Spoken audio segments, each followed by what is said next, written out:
সকাল বন্ধুরা, কেমন আছেন?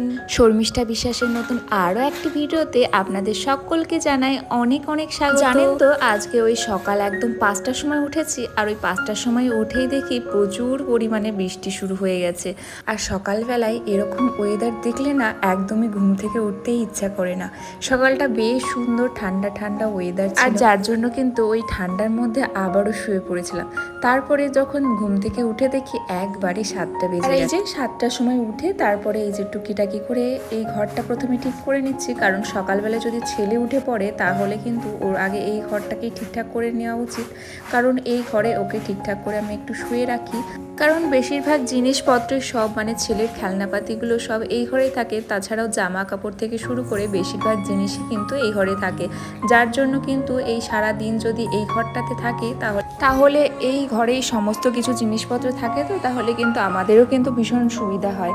ওর হাতের কাছে সমস্ত কিছু থাকে, আর ওকে কিন্তু খেলনাপাতিগুলো দিতেও বেশ সুবিধা হয়, কারণ এই ঘর থেকে ও ঘর নিয়ে যেতে কিন্তু বড্ড কঠিন ব্যাপার হয়ে পড়ে। থেকে উঠেই কিন্তু প্রথমে এই ঘরটাকে একটু ঠিকঠাক করে নিচ্ছি। আর আজকে তো বড্ড লেটই হয়ে গেছে, মোটামুটি ধরুন এই সকালবেলায় ওঠার দরকার ছিল, কিন্তু সেই জায়গায় কিন্তু প্রচুর লেট। এই বেডরুমটা ঠিকঠাক করে তারপরে কিন্তু এই যে একটু ঠিকঠাক করে ঝাড়ু দিয়ে নিচ্ছি, আর এই ঝাড়ুটা দেওয়া মাত্রই কিন্তু ঘরটাও একটু ক্লিন করে নেব।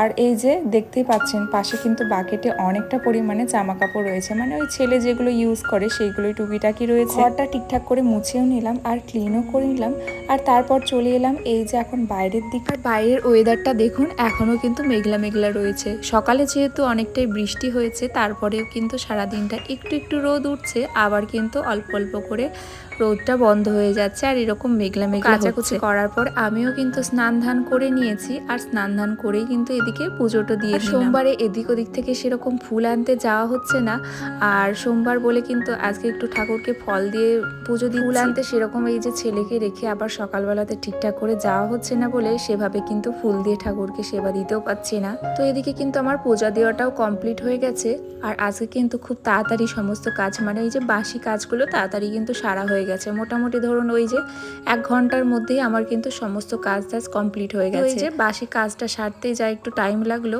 আর তারপরে কিন্তু পূজা দেওয়াটা চট করে হয়ে গেছিল।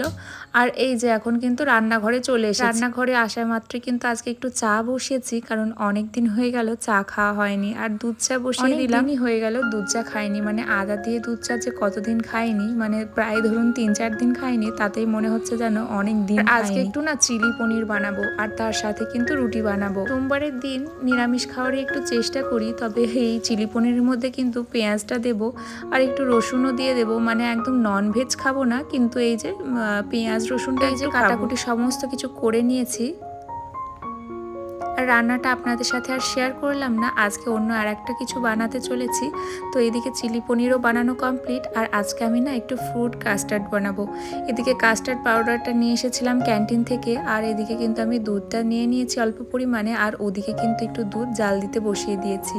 আর এখন এই যে ফ্রুট কাস্টার্ডটা বানাবো, আগে ওই যে আলতো করে একটু তুলে নিয়েছি, সেটার মধ্যেই কিন্তু এই কাস্টার্ডের পাউডারটা দিয়ে ভালো করে ঠিকঠাক করে গুলিয়ে নিয়ে তারপরে কিন্তু ফ্রুটসগুলো এই যে কাস্টার্ডের মধ্যে ঢেলে দিলাম। তো ওদিকে ফ্রুট কাস্টার্ডও রেডি হয়ে গেছিলো। তারপর কিন্তু দুপুরে লাঞ্চটা সেরে নিয়ে আর তারপরে একটা ভাত ঘুম দিয়ে চলে এসেছে এই যে বিকেলবেলা একটু স্ন্যাক্স বানাতে। বরের কিন্তু এই যে ফ্রাইসগুলো ভীষণ পছন্দ, যদিও এগুলো চিকেন দিয়ে তৈরি, তবু আজকে কিন্তু বিকেলটায় চিকেন খাওয়া হয়ে যাচ্ছে। কোনো দিন এরকমটাও হয়ে যায়, মানে মাঝে মধ্যে হয়তো সোমবারটা ভালা হয় ঠিকঠাক করে, আবার কোনো দিন কিন্তু পালা হয় না, মানে খাওয়া হয়ে যায়। চলুন এদিকে কিন্তু চাও বসিয়ে দিয়েছি পাশে, আর তার সাথে সাথে কিন্তু এই যে ফ্রাইসগুলো কিন্তু একদম বরফ হয়েছিল, আর বরফ থেকে ডাইরেক্ট আমি কিন্তু তেলে দিয়েছি, আর জলগুলো কিন্তু একদম ছিটকে ছটকে এদিকে ওদিকে পড়ছিল, অনেকটাই শক্ত ছিল আর বরফ হয়েছিল বলে কিন্তু ভাজতে অনেকটাই টাইম লাগছিল।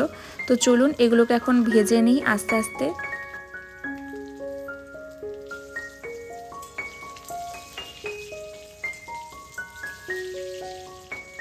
আর আমার চাটাও কিন্তু হয়ে এসেছে, অনেক দিন পরে কিন্তু চাটাকেও আজকেও বিকেলে বানিয়েছি। আর সকালে যেহেতু চা খেয়েই নিয়েছি, তারপরেও কিন্তু বিকেলে বানিয়েছি।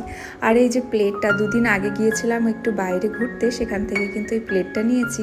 আর প্লেটটা কিন্তু দেখতে ভীষণ সুন্দর, আর এরকম কিন্তু ফ্রাইসগুলো সার্ভ করলেও দেখতে ভীষণ ভালো লাগে। চলুন, এখনও তো ছেলে সেভাবে খেতে শেখেনি, তো আমরা দুজনের জন্যই কিন্তু চা একটু নিয়ে নিলাম, আর তার সাথে এই যে ফ্রাইসগুলো। তো চলুন, আজকের মতো ব্লগটা এইটুকুই। টাটা সবাই।